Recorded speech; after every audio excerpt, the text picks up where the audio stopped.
So the question is 24-hour bus. Abantu banayuganda bachakala batugamenti even in the economic crisis like this. Where you talk about power, tatuna masanyalaze billion amazi bana nyongari expensive. Sukari ngeri expensive, but the school fees bana ngatu bonyabwe. Naye as you complain, you're swallowing in a living at 1 in the night. 6 even at 9. You see people right now. You see someone staggering out. Have you been to Kabaragara? Yeah. You see someone staggering out of a bar at 9 going, okay, you're very early going to work. The guy is like, please, yo. Now they're still complaining there's poverty. Why? Ratchet Chakole. Government, first rate. Government, if we look at Rwanda, Rwanda is just a new country. Let me say a new country. Yatandika no 1995 okwekulanya 1996 around there 1995. In Rwanda tosobola kusanga muntu yenna nga anywa mwenge during weekly days. Nga anywa mwenge omwenge gwa Rwamukaaga and on Sunday only. Bars they are supposed to be opened on weekend only. Kati naye Uganda buli lunaku bakugamba omuntu alina eddembe lye kati ebiseera sente zafuna sente zanywa kati omuntu afaana bw'atyo anajjawa sente ez'okwekulankulanya yenyama olima baana mukadde nabo ng'ababanywa ne bakeesa olw'ensonga they have nagging wives.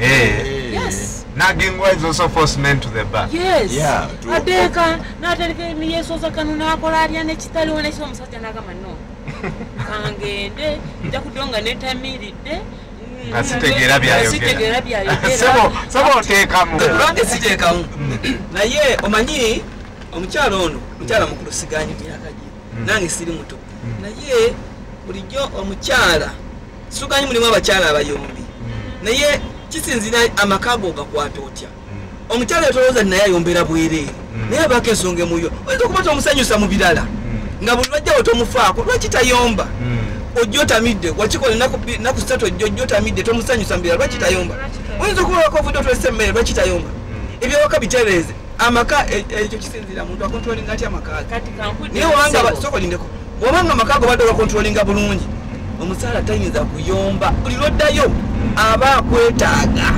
buli lwoba omisinga aba awulira bubi okujja nga golina conflicts gwenu kati ne baawo so you have no time to go to the bar. Yes, omukyala bw'oba okwata bulungi omwami awa ayaya n'okuddeeka nga bukyali the bar is the last place it thinks about. omweka ngutumye tukunywera wakane dalingi wange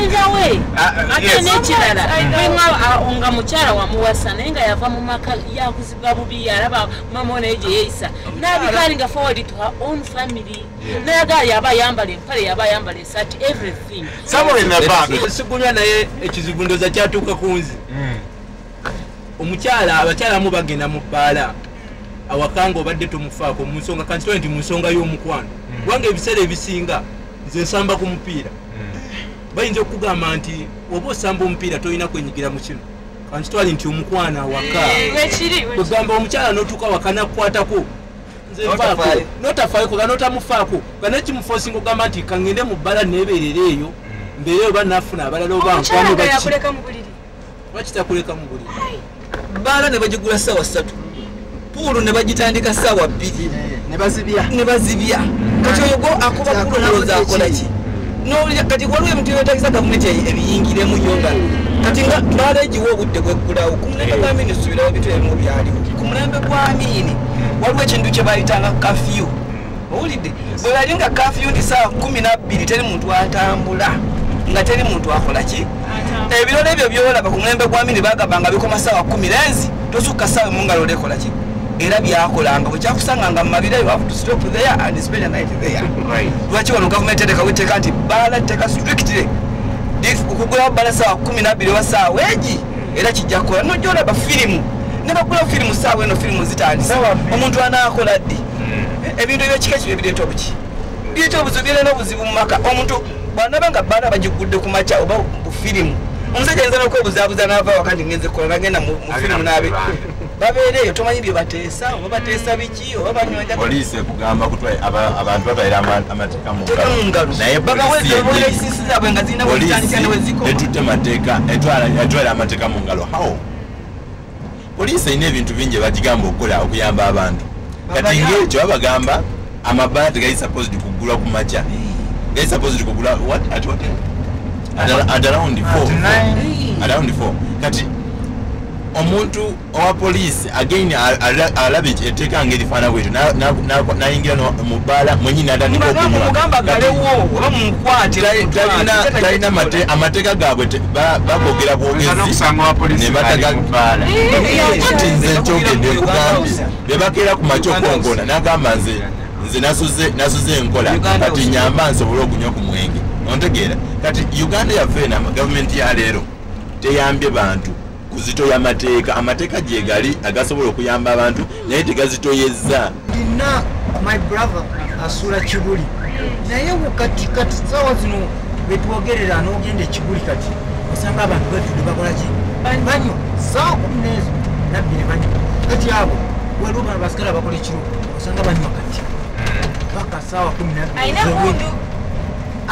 mundu agireka mu office naye ali mu uniform anywa kati ekyo lwaki amateeka ki agakkiriza omuntu ogenda kunywa ne uniform mu bbaala ate nga omanyi nga ino uniform kyetaaga njijjemu oba okoze kiro weebake ozuke esaawa zosobola kuzukuka onaabe olabe ku lanchi olye emmere olabe obudde bwosobola ogenda kukolaki ogenda ku mulimu kyokolaki kyokola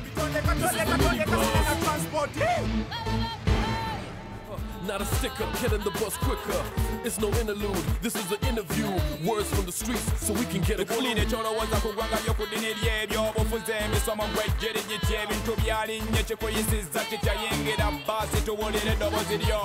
it's an open mic.